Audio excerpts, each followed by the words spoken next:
me to, is it,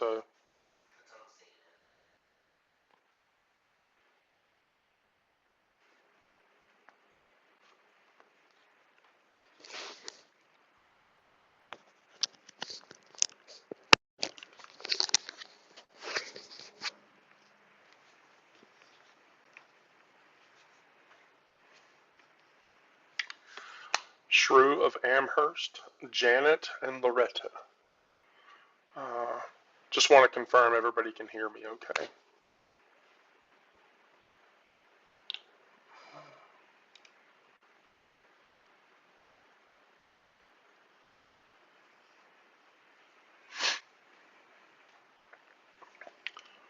We're having a very personal live session this morning. That's actually very nice.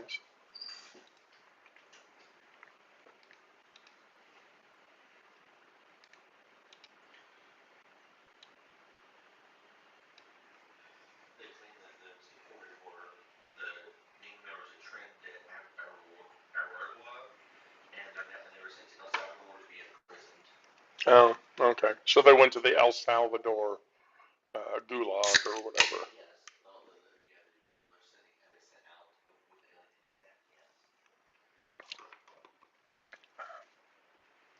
Just gonna wait 1 minute or two and let everybody filter in. How is everybody doing? Oh, du bist auf Berlin?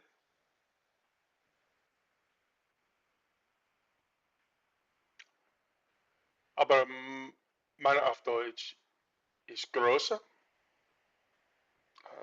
Verstehen Sie meine Ruski ist kleines.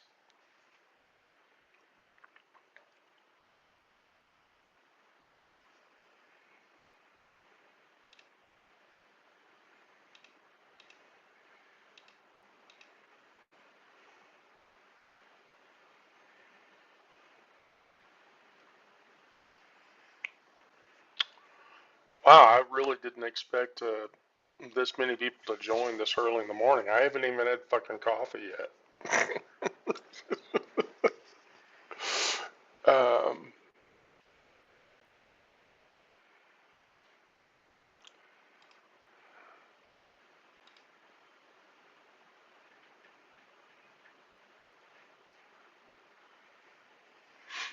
um, oh, none. The El Salvador, my partner and I are just talking through this now. Kira and I. Henceforth, so everyone is aware, whenever I say Kira, I'm talking about my partner. Um, life partner.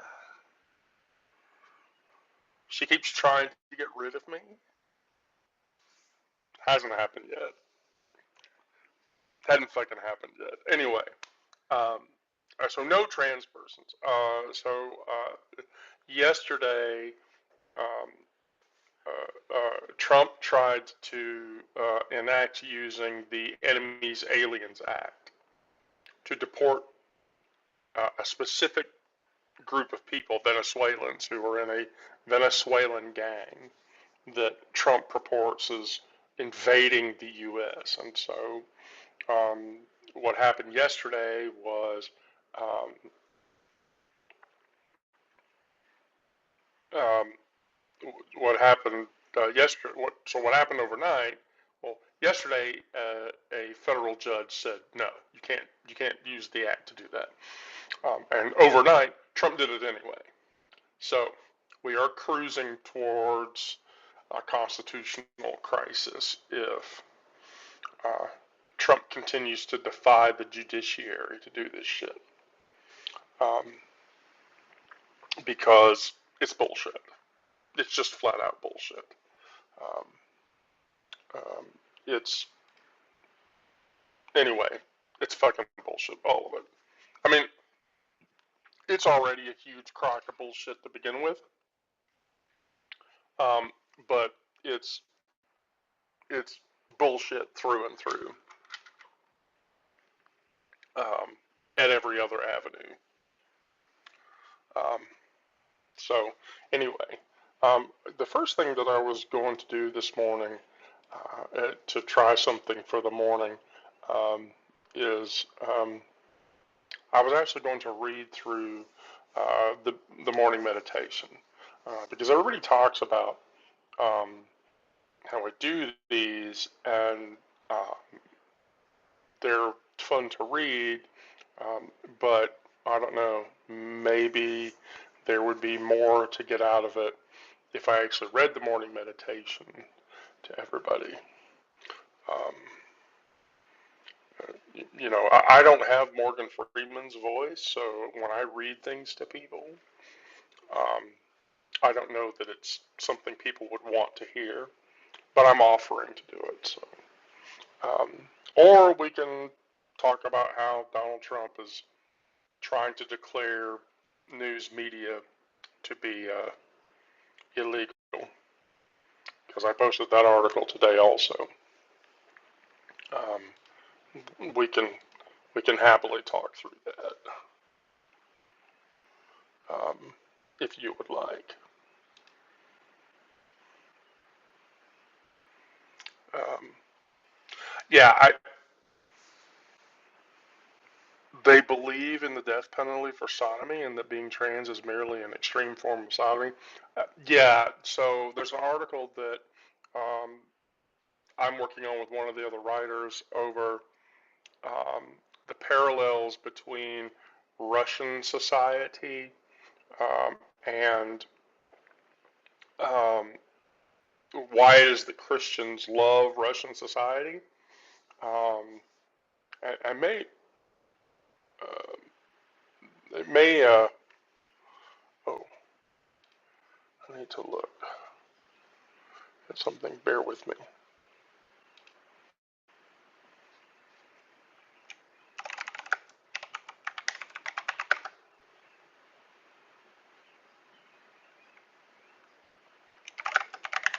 Just bear with me a second. The developing situation.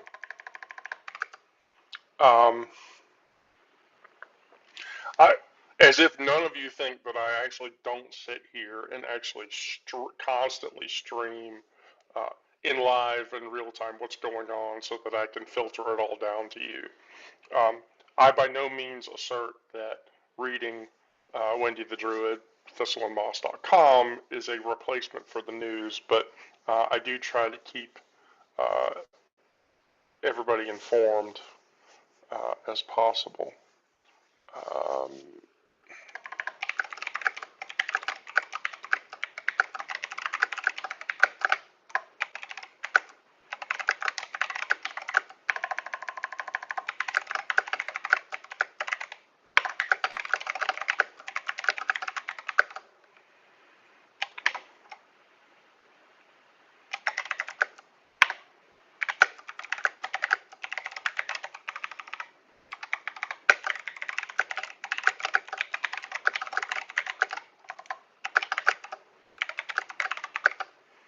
okay, anyway, so Russian society and why Christo-fascists like Russian society is because in Russia there's a state religion.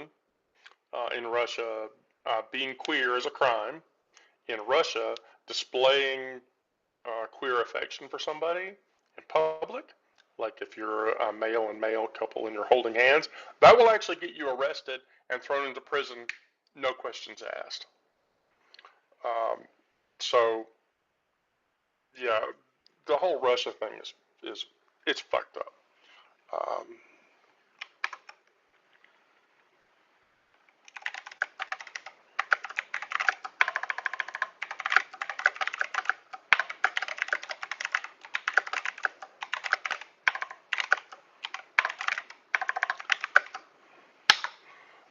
anyway, so um, let's just talk about the news bullshit.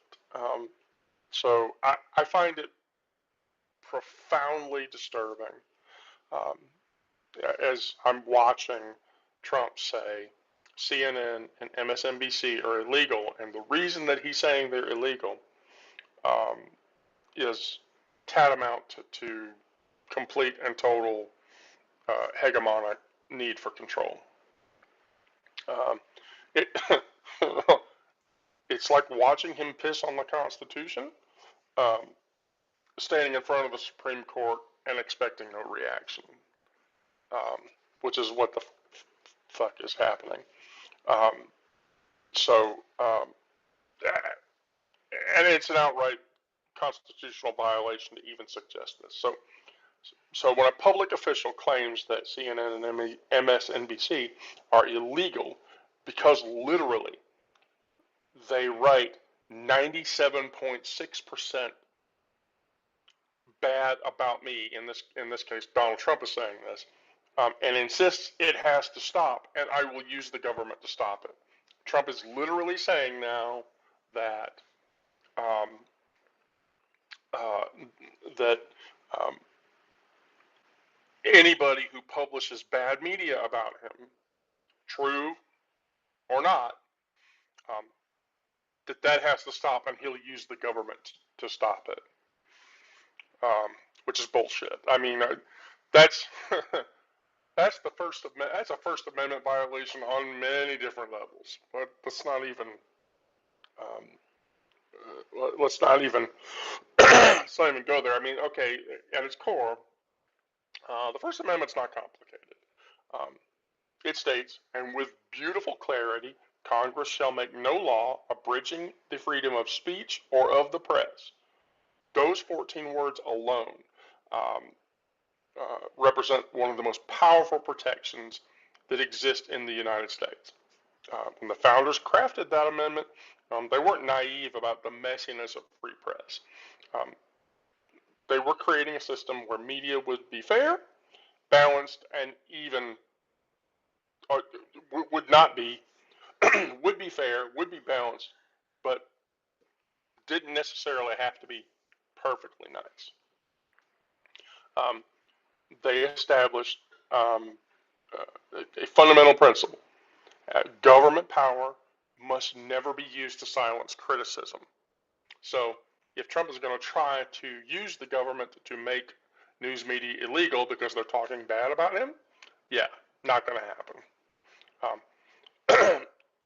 For all anybody's insecurities are over um, this administration and how branches of this administration are going to work, and people are worried shit's going to get up to SCOTUS, the Supreme Court, and the Supreme Court is going to say, yeah, we need to do this.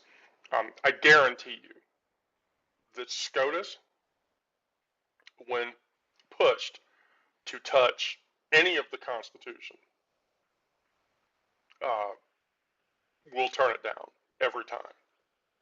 I mean, history has shown that. Even in cases where the Supreme Court was predominantly conservative, anytime the Constitution got challenged, um, they sent it back down. No, go back to the lower court. You're idiots. You don't understand how fucking law works. So, for Trump to try to create executive order around and then and or even further motivate Congress to establish laws around the limiting of free speech, the limiting of the freedom of the press. A Bill of Rights amendment, by the way. It is my belief, based on the sheer history of events, that SCOTUS will never fucking touch that. Nope, that's never going to change. It's like the birthright citizenship, executive order. Trump tried to EO um, away birthright citizenship, and um, the appellate court judge that got uh, that, because of course somebody appealed it, right? Um, it was on his desk for 3 minutes. Literally, I imagine a judge opening up the brief and going, "Oh, right, fuck no," and killed it. Of course, they've continued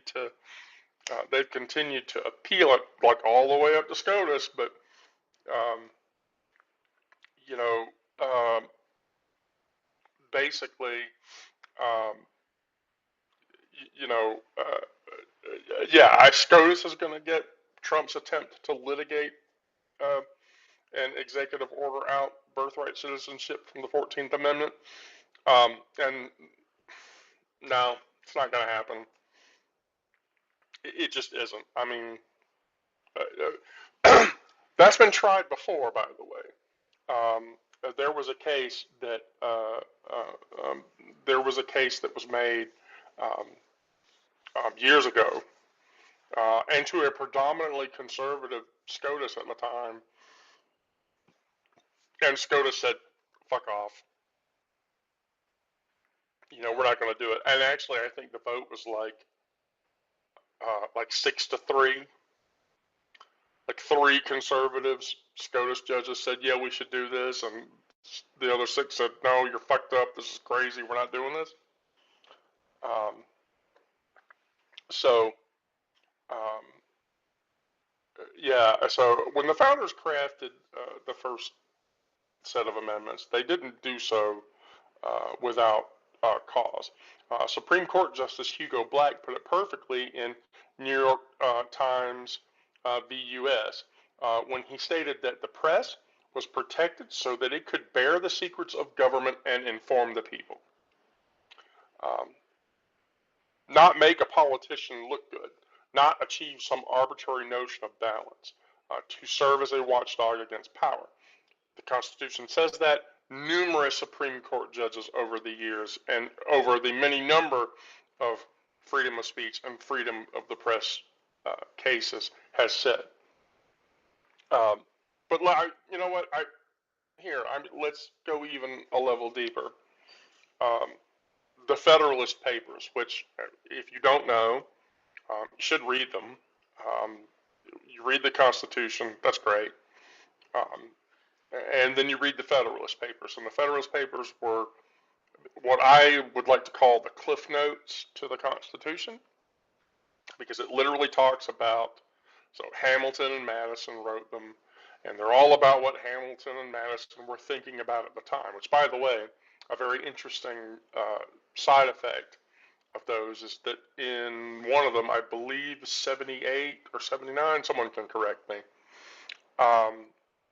that it was Hamilton that actually believed that the Bill of Rights was not necessary, and that uh, Bill of Rights was not necessary, and that the Constitution, as it was, did not require them or overtly protect what the Bill of Rights amendments were going to protect. Of course, the byproduct is, in the end, that everyone disagreed with Hamilton, and so the Bill of Rights was established to the Constitution. But in Federalist 84, Hamilton argued that those demanding that's it. I actually have it in my notes. In 84, Hamilton argued against those demanding the Bill of Rights by pointing out the freedom of the press was already implicitly protected in the Constitution by itself. He wrote, "What is the liberty of the press? Who can give it any definition which would not leave the utmost latitude of evasion?" In other words, Hamilton recognized the true freedom of the press needed to be virtually unlimited to be meaningful at all, and any attempt to define its boundaries would inevitably become a tool for restricting it, controlling it, and otherwise manipulating it, which is not what it's supposed to be. So when the Bill of Rights was later added, the First Amendment's protections of press freedom was intentionally absolute in its language. There's no qualifications, there's no caveat, there's no except when the coverage is deemed unfair. The founders understood something that people seem to forget today. A press that can be controlled by a government is no free press at all. In Federalist 51, Madison famously wrote, "If men were angels, no government would be necessary." If men were angels, no government would be necessary. Holy shit. That corollary is even more equally important, since government is run by fallible humans with ambitions and egos, Trump egos, A free press is absolutely necessary as a check against their power. The messier and the more aggressive the press is, the better it serves its constitutional function. And I don't think that this is something that a lot of people now understand that was understood years before. Madison didn't envision a press that would be handcuffed by some arbitrary standard of fairness or positivity. He envisioned a press that would be free to be a tremendous pain in the ass to people like Trump. So for Trump to say that CNN and MSNBC are um, factorially wrong, illegal, and he's going to do what he can do to limit those news agencies with the federal government is a direct attack on the Constitution.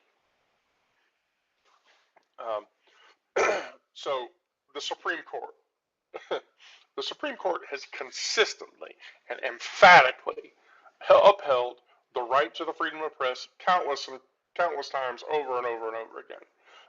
In New York Times v. Sullivan, which happened in '64, the court established that public officials cannot win a libel case against a news agency without actually proving actual malice, meaning that the publisher knew that the information was false, and they, with reckless disregard for the truth, they published it anyway. And they'd have to prove that. That happened in '64, and SCOTUS said, no, fuck off, go back down. That high bar was intentionally set to ensure robust, uninhibited criticism of the government. So, I mean, Trump can claim that CNN and MSNBC are engaging in malice, and he can say that what they're saying is false. But here's the thing: he has to prove it. And if he can't prove it unequivocally, no court's going to touch it. William Brennan, famous jurist, famously wrote in that landmark decision, debate on public issues should be uninhibited, robust, wide open. It may well include vehement, caustic, and sometimes unpleasantly sharp attacks on the government and public officials, but it needs to happen anyway. Let that sink in. The highest court in our land explicitly protected vehement, caustic, and unpleasantly sharp attacks on officials. Trump just needs to accept that. He needs to sit down, he needs to shut the fuck up about people talking bad about him, and he needs to get the fuck over it because he can't use the government to turn around and say, you can't fucking do that, and here's why. In Bridges v. California 41, the court declared it was a prized American's privilege to speak one's mind, although not always with perfectly good taste, on all public institutions. In the even more famously, by the way, Hustler v. Falwell in '88, the court unanimously protected even outrageously offensive satire directed at public figures, where Larry Flint, the publisher of Hustler magazine, was well known to publish news media about the government and about people, in this case, specifically Jerry Falwell. And it was satirical. It was still news, though. It didn't matter that that magazine had naked women in between the articles, because I don't know, whenever I read one of those magazines, I read the magazines for the articles. I'm pretty sure everyone else did too, right? So the constitutional jurisprudence couldn't be clearer. The First Amendment specifically protects the press right to be harsh, critical, and even unfair. As unfair as it wants to be. Any suggestion that critical coverage could be criminalized is a direct assault on constitutional principle, and it'll never happen. Here, you know when it'll happen? It will happen when Donald Trump suspends the U.S. Constitution. And guess what? There's going to be an immediate reaction once that happens. Literally, I believe, the minute within Donald Trump suspending the U.S. Constitution, an unaliving event is going to happen. So now let's address the specific claim that media organizations function as political arms of a party are somehow corrupt and illegal. Um, that assertion reveals a profound misunderstanding of constitutional law and American media history. First, there's absolutely no constitutional prohibition against partisan media. And I want to be very, very fair about this because this is another thing I don't think people understand. Um, the very era in which the First Amendment was adopted, newspapers were explicitly and profoundly partisan. And they were more profoundly and explicitly partisan than they are now. Um, Publications like the Gazette of the United States, which was pro-federalist, and the National Gazette, which was pro-Republican, were unabashedly aligned with political movements and parties. And back then, it was much more reticent and obvious than it is now. Uh, the founders didn't just tolerate that arrangement, they actively participated in it. Jefferson himself helped establish the National Gazette to counter Federalist influence in news.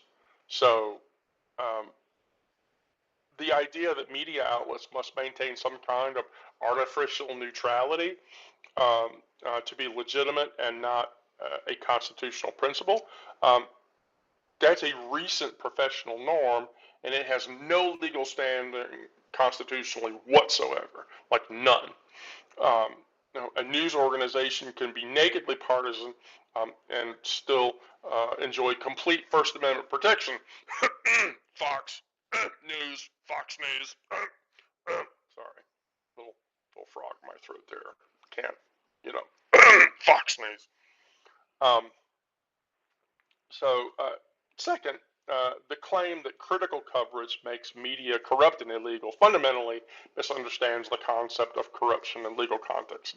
And so, media corruption could involve behaviors like blackmail and bribery and fabrication, not editorial decisions about what news to cover and how to frame it. Negative coverage, even if unbalanced and unfair, is not corruption by any legal sense.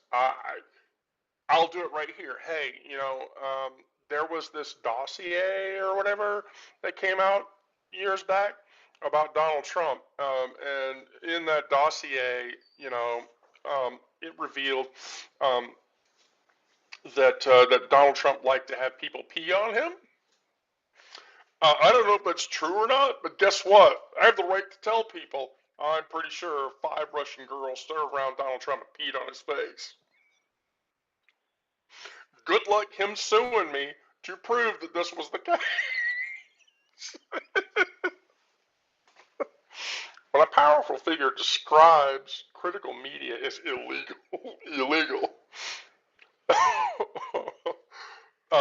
Which, by the way, here's another beautiful one. I love this. Ray Kahn, his attorney, like, and the guy that taught Trump how to be Trump, by the way, he was gay. Donald Trump, I'm pretty sure you and Ray Kahn had a relationship together where indeed you were the bottom, and Ray Kahn fucked your brains out, and that's one of the reasons why you don't like gay people. Good luck suing me to prove that. Fuck you. So when a powerful figure describes critical media as illegal, while speaking to the Department of Justice, it's not just factually wrong. It's dangerous as fuck. It suggests that law enforcement should view constitutionally protected press activities as criminal. It attempts to criminalize criticism itself, which is bullshit. You can't do it. And it sends a chilling signal to journalists that their work could put them into legal jeopardy. Do you see how afraid I am that Donald Trump is going to sue me or attempt to silence me over the fact that I'm pretty well sure that Ray Cohn fucked him in the ass a couple times, maybe? Anybody worried there? I'm not, you know. So we make no mistake, attempting to criminalize critical media coverage isn't just a constitutional error. it's a defining feature of authoritarian regimes worldwide. From Russia to Turkey to Hungary to Venezuela, attacking and criminalizing independent media is always step one in the authoritarian playbook. It happened in Germany. It happened in Russia with Stalin and everyone else. I mean, when leaders in those countries declared critical media illegal, we rightfully condemn its attack on democratic principles, and that's what Trump is doing. The founders designed our system specifically to prevent the concentration of power that would allow officials to silence their critics. Do you hear that, Donald Trump? I hope you watch this shit, Donald Trump. I fucking hate you. You're a cocksucker. Good luck suing me. Truman, Harry Truman, once wrote a scathing letter to a music critic who panned his daughter's singing performance. But he also said, I never thought that the Constitution conferred the right to criticize the president's daughter, but I guess it does, and you should have that right. So all of the people who give me shit about attacking Barron Trump over the Emperor's Moron Son article, I want you to remember that. President Truman, if I were to have done that to Truman's child at the time, he would have said, it is your right to do that. That's the American way. Recognizing that even criticism we hate is protected by the principles that we have to defend as a country. So here's the practical reality. Why 97.6% bad coverage isn't a constitutional crisis, like Trump wants it to be. Beyond the high-minded constitutional principle, there are also the practical reality that the percentage of bad coverage of a public figure receives is utterly irrelevant to its legality. It doesn't matter how bad it is. It can be bad 100% of the time. It is bad 100% of the time. The claim that outlets write 97.6% bad about me, suspiciously a precise figure for someone who is as mentally brain-addled as Donald Trump, attempts to transform a subjective complaint about tone into a legal argument. And there's no legal argument. It just doesn't exist. There's many reasons for coverage of a public figure to be negative. The figure might be doing things that genuinely warrant criticism. Donald Trump genuinely warrants criticism. The figure might be routinely making false statements that responsible journalism must correct. Donald Trump does this every time he opens his fucking mouth. The figure might be taking actions that generate legitimate controversy. Donald Trump does that every day, every time he opens his fucking mouth. The figure might be actively antagonistic towards the press, generating a contentious relationship. Guess what? Trump continues to do that. None of these scenarios represent a constitutional problem. In fact, they represent the press doing exactly what the press was supposed to fucking do at the beginning of this whole situation, which was vehemently, caustically, and oftentimes unpleasantly report on shit to defend the principles of law and order in the country in which we live. If a public figure is concerned about negative coverage, don't be a public figure. Get the fuck out of public office. The Constitution remedy isn't to criminalize the press. It's to engage in itself more effectively, provide better information, and simply accent the criticism comes with the territory of being in public service. Again, Truman famously wrote, if you can't stand the heat, get the fuck out of the goddamn kitchen. He didn't say that, but I was just paraphrasing because I'm pissed off about this shit. Don't sue me. The Justice Department's role, the DOJ's role, defending the Constitution, not political egos. There's a special kind of perverse bullshit going on in making such claims. The DOJ headquarters, while addressing prosecutors and law enforcement officers, that they would act against the press. The DOJ's mission is to enforce the law, defend the interests of the U.S., according to the law. Law enforcement officers take an oath to the Constitution, not to any individual. Um, the suggestion that they should view critical media as illegal isn't just wrong, it will cause a constitutional crisis. So if Bondi puts anybody on suing CNN or MSNBC, that's not going to go well. Former Attorney General Robert Jackson warned in 1940, by the way, the prosecutor has more control over life, liberty, and reputation than any other person in America. With that power comes the absolute responsibility to apply the law equally and constitutionally, because you take an oath to the Constitution, not to an individual. And it should never be weaponized against a leader's critics. When public officials pressure law enforcement to view constitutionally protected speech, activities, and other such things as criminal, they are not just misunderstanding the law, they are actively undermining the rule of law and attempting to defy it actively.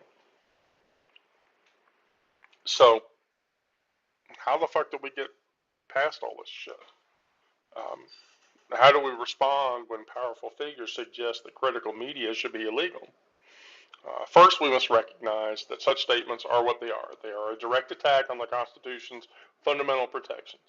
We must understand that they represent a vision of America that's incompatible with how the founders framed the Constitution and wrote the Constitution. Secondly, we must defend the press freedom vigorously. And regardless of our political affiliations or our personal feelings about specific media outlets. I get it. I hate Fox News. I don't like them. They suck. They're a bunch of assholes. But the Constitution gives them the right to say those things, as much as the Constitution gives me the right to sit here and tell you those things, which is what I'm doing. So journalist A.J. Liebling famously observed, freedom of the press is guaranteed only to those who own me, hilariously. So in America, the Constitution ensures that ownership does not require government permission or approval. It ensures that criticism, even harsh criticism, can't be criminalized to soothe the egos of individuals who don't like to fucking hear it. So the constitutional analysis of claims that critical media outlets are illegal isn't complicated. Such claims are undeniably and unambiguously wrong. They are uneducated, and they are neophytic in every level that anyone can describe. When a leader stands in the DOJ and suggests that critical coverage should be illegal, they're not just expressing frustration. They're advocating for the dismantling of an entire section of the Constitution. Such a system isn't America as the founders envisioned it or as generations defended it. They're proposing a system where power determines truth, where criticism becomes crime, and where the First Amendment is reduced from a guarantee to a mere suggestion. And it's bullshit, and it needs to stop. The answer to that criticism isn't criminalization. It's better leadership. The response to negative coverage isn't legal threats. It's more apparent government, transparent governance.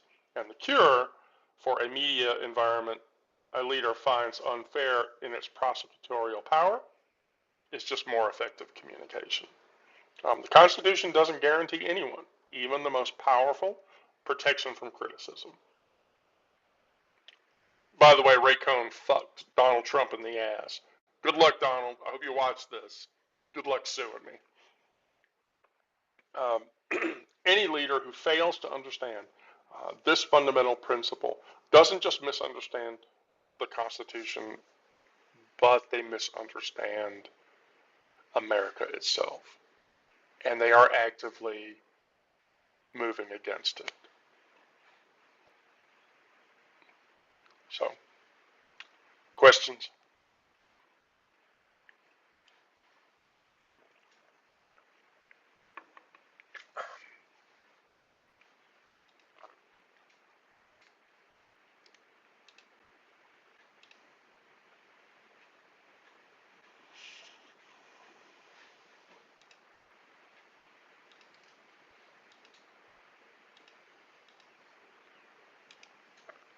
By the way, I'm going to post this in the live for people who aren't members of the sub. There was a going contest on the publication to guess the make, model, and color of the car that I drove in college.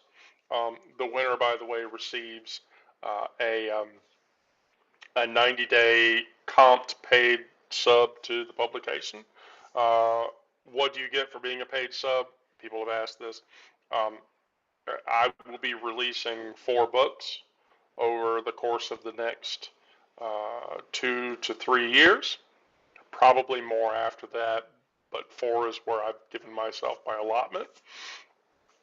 Um, and so paid subs get a 35% discount on the book publications and the EPUBs. Um, and then um, paid subs also get unfettered access to my entire Druid uh, category. Um, so you get all the meditations, you get all the herbal compendium articles from the archive. And there's, I think I'm up to 150 to 200 now, because I publish those every day. That includes recipes for all of those herbal remedies and how to function them. And then all paid subscribers get immediate, unfettered, one-on-one access to me outside of Substack for consultation purposes or whatever. So if you, I'm actually probably going to throw in um, for yearly paid subs, you will get you'll get a special herbal battery recommendation from me based on your own um, um, your own experience. Yearly subs will get one of those every year until they stop being a yearly subscriber. So, excuse me. Anyway, but that's the current contest. The current contest is to guess what my college car was. Um, Year, make, model, and color. And you'll get a 90-day paid sub to the publication if you guess it right. So thus far, the guesses have been hilariously fun to watch and read, because it takes me back. But um, I encourage everybody to guess my college driving car. Um, Then I have to come up with something else to do for that, and I have a few ideas. They'll be hilariously fun and entertaining. Anyway, so that's where the college rambling wreck article came from. That's my contest to the readers. But anyway, um, that's all I really had today. Did anybody have any questions? Much like my discussion about the news media, I invite criticism, I invite clear communication. Um, I invite everybody to literally ask me any question you want about anything. I don't care.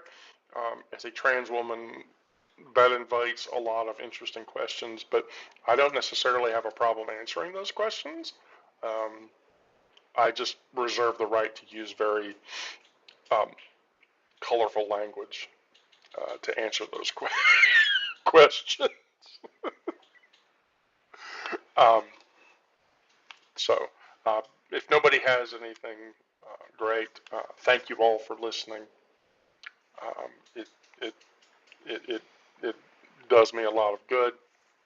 So, if you're new, please consider subscribing. If you're a free subscriber, consider being a paid sub. You guys keep me doing this, and it's what I do. Um, it's what I do for a living. So I'm thankful to all of you for that. And all of you stay strong. I know you get up in the morning and you hear this shit, and it's hard to feel. It's hard to feel strong. It's hard to feel secure. Um, but I want you all to feel secure, and I want you all to feel strong, um, because I can't get through this without you. Um, you can't get through this without me and everyone else. So we have to stay strong so that we can get through this, and we can come out on the other side, and everything's okay. Um, so with that, I will tell you I love you all. Um, be safe out there. If you're not in a safe space, get to a safe space. If you are in a safe space, feel safe and secure, and we'll get through it.